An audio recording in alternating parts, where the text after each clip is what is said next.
Last episode में हमने देखा था कि राजकुमार फूसू जूनियर सेज विलेज में कई लोगों के साथ पहुंच गए थे। इधर ब्लेड मास्टर गाइनी और वेई जुआंग डाओजी को बचाने के लिए जेल के अंदर भी घुस जाते हैं। अब एपिसोड के स्टार्टिंग में हम देखते हैं कि राजकुमार फूसू जूनियर सेज विलेज की लाइब्रेरी को देखने जाते हैं। वहीं पर मास्टर फून यान बताते हैं कि जूनियर सेज विलेज की लाइब्रेरी में सातों राज्यों की हिस्ट्री के बारे में सब कुछ लिखा गया है, जिस पर राजकुमार फूसू कुछ स्क्रॉल्स को चेक करते हैं और मास्टर फून यान से पूछते हैं कि आखिर में जूनियर सेज विलेज ने बाकी की 6 राज्यों के हिस्ट्री के बारे में क्यों इन्फॉर्मेशन रखा है। तब मास्टर फून यान राजकुमार फूसू को बताते हैं कि जूनियर सेज विलेज ने इस लाइब्रेरी को इसलिए बनाया था ताकि हमारे लोगों को सभी स्टेट्स के बारे में जानकारी प्राप्त हो सके। तभी ने ट्रैप का लीडर जाओ गाओ राजकुमार फूसू से कहता है कि हमारे स्पेशल गेस्ट अब यहाँ पर आ चुके हैं। इस पर राजकुमार फूसू मास्टर फून यान से कहते हैं कि मैंने सुना है कि जब लास्ट टाइम प्राइम मिनिस्टर लीसी यहाँ पर आए थे तब जूनियर सेज विलेज ने कई सारे मुद्दों पर उनके साथ डिस्कस किया था। हालांकि कन्फ्यूशन स्कूल सभी तरह के आर्ट्स को कल्टीवेट करता है और वहीं मास्टर फून यान, मास्टर यान और मास्टर जी फेंग न केवल एक हाई ग्रेड के स्कॉलर्स हैं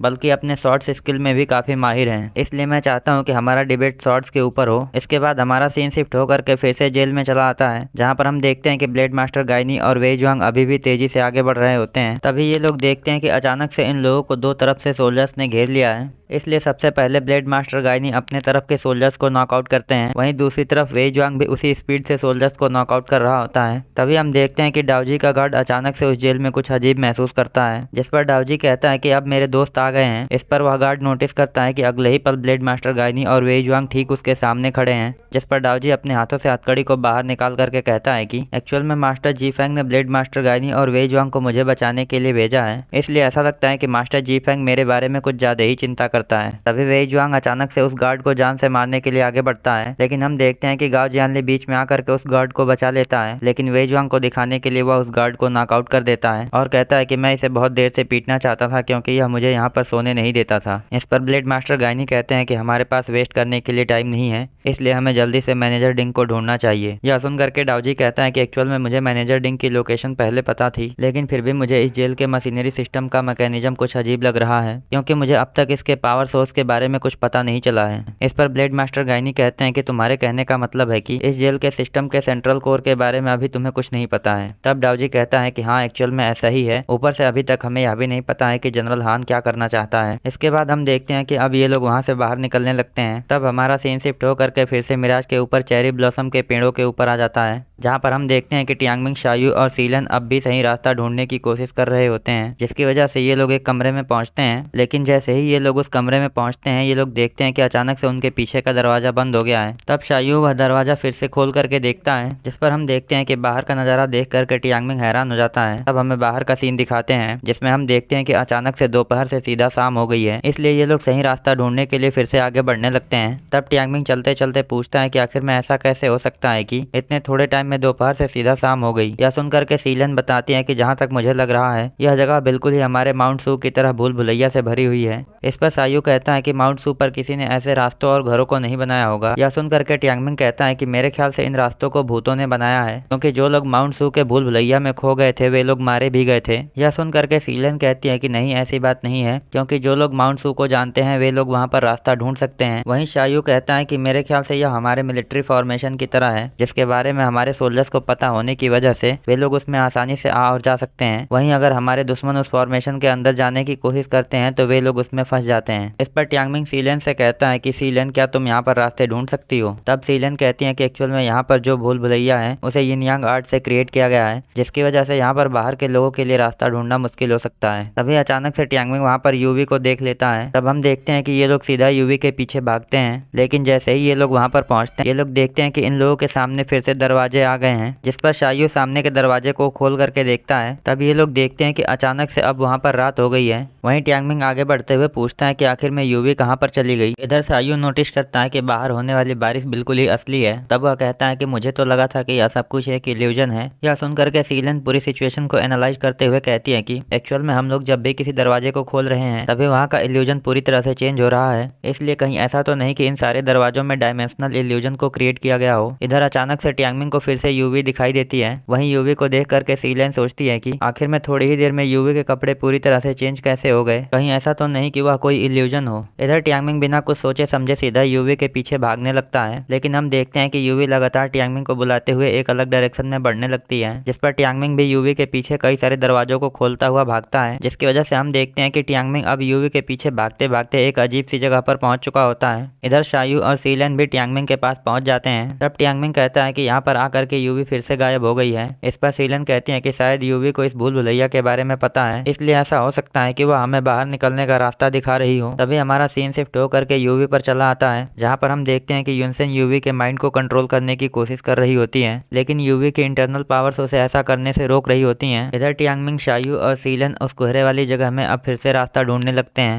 तभी हम देखते हैं कि जिंगयुन अब युनसेन के पास पहुंच जाता है और कहता है कि मैं जानना चाहता हूं कि आखिर में वह पावरफुल ग्लाइडिंग ड्रैगन का अटैक किसने लॉन्च किया था। तब युनसेन कहती है कि मैं माफी चाहती हूँ कि मैं उसके बारे में आपको अलर्ट नहीं कर पाई। यह सुन करके जिंगयुन यूवी को देखते हुए कहता है कि जहाँ तक मुझे पता है ईस्टर्न एम्परर के लिए यह लड़की बहुत ही ज्यादा वैल्यूएबल थी, इसलिए यह तो तय है कि यह लड़की बहुत ही ज्यादा एक्स्ट्रा ऑर्डिनरी है। तभी युनसेन जिंगयुन को बीच में ही रोकते हुए कहती है कि मेरे ख्याल से तुम्हें इस लड़की में इंटरेस्ट नहीं लेना चाहिए। तब वहाँ पर रखे हुए मिरर को देखते हुए जिंगयुन कहता है कि मेरे ख्याल से तुम इस लड़की के ऊपर सोल एक्सचेंज टेक्निक का इस्तेमाल कर रही हो, और वहीं क्या इस लड़की के साथ ऐसा करना खतरे से भरा नहीं है? और अगर इसके बारे में ईस्टर्न एम्परर को पता चलता है तो तुम क्या करोगी? यह सुन करके युनसेन कहती है कि मैं जो कुछ भी कर रही हूँ वह ईस्टर्न एम्परर को पता है, इसलिए मुझे कुछ भी करके इस लड़की के अंदर के सीक्रेट को जल्दी से पता करना होगा। इस पर जिंगयुन कहता है कि तुम मोइस्ट सिटी से इस लड़की और इसके म्यूजिकल बॉक्स के साथ में वापस आई थी, इसलिए कहीं ऐसा तो नहीं कि तुम इस लड़की के अंदर 7 मेंशंस ऑफ एजोरा ड्रैगन के सीक्रेट को ढूंढना चाहती हो। तब युनसेन बताती है कि एक्चुअल में इसका musical box 7 mentions of the Azora dragon के एग्जैक्ट लोकेशन को बता सकता है। यह सुनते ही जिंगयुन कहता है कि मैजिकल म्यूजिक बॉक्स के सीक्रेट को वही ओपन कर सकता है जो एस्ट्रोलॉजिकल स्टार्स को पूरी तरह से देख करके उनके पैटर्न को पढ़ सकता हो। ऊपर से यह लड़की ग्लाइडिंग ड्रैगन के अटैक को लॉन्च कर सकती है, इसलिए कहीं ऐसा तो नहीं कि यह लड़की पहले से ही उन स्टार्स को देख सकती हो। इस पर युनसेन जिंगयुन से कहती है कि मेरे ख्याल से आपको किन एम्परर के अकॉर्डिंग इस मामले से दूर रहना चाहिए। जिसके बाद युनसेन सोचने लगती है कि मुझे इस लड़की की मिस्ट्री को सॉल्व करने के लिए किसी से मिलना पड़ेगा। इधर हम देखते हैं कि शायू, टियांगमिंग और सीलन रास्ते को ढूंढते ढूंढते फिर से स्टार्टिंग वाली जगह पर पहुंच जाते हैं। तभी ये लोग देखते हैं कि चेरी ब्लॉसम के पेड़ पर 3 फुटेड गोल्डन क्रो बैठा होता है, जिस पर टियांगमिंग हैरान होते हुए कहता है कि यह कौवा तो बहुत ही अजीब है क्योंकि इसके पास 3 टांगे हैं। वहीं हम देखते हैं कि सीलन उस कौवे को देख करके इमोशनल हो जाती है। तब हमें एक फ्लैशबैक दिखाते हैं जिसमें हम देखते हैं कि जब मैंगटियान माउंट सू से इन पेड़ों को लेकर के आ रहा था, तब सीलन के ग्रैंडफादर ने खुद को सेक्रीफाइस किया था और उसे बताया था कि तुम्हें लेजेंडरी 3 पैरों वाले गोल्डन कौवे को ढूंढना है, वह तुम्हें आगे का रास्ता दिखाएगा। वहीं शायू देखता है कि सीलन इमोशनल हो गई है, इसलिए वह उससे पूछता है कि सीलन आखिर में क्या बात है। तब सीलन बताते हैं कि माउंट सू पर लोग कहते थे कि 3 पैरों वाला गोल्डन कौवा एक मैसेंजर है जो हमें आगे के लिए रास्ता दिखाएगा। तभी हम देखते हैं कि अचानक से वह लेजेंडरी कौवा टियांगमिंग के ऊपर अटैक करता है और डिसअपीयर हो जाता है। तब टियांगमिंग खड़े होकर के पूछता है कि आखिर में इस लेजेंडरी बर्ड ने मुझ पर अटैक क्यों किया। इस पर सीलन बताती है कि एक्चुअल में उसने अटैक नहीं किया था, उसने रास्ता बताने के लिए टियांगमिंग को चुना है। इस पर टियांगमिंग देखता है कि उसकी हथेली पर एक निशान बन गया है। तब शायू पूछता है कि आखिर में इसका क्या मतलब हो सकता है, जिसके बाद हम देखते हैं कि अब हमारा एपिसोड यहीं पे एंड होता है। I hope you guys like this video and subscribe my channel. और अगर आपने लास्ट एपिसोड ना देखा हो तो लेफ्ट वाली वीडियो पर क्लिक करके देख सकते हैं।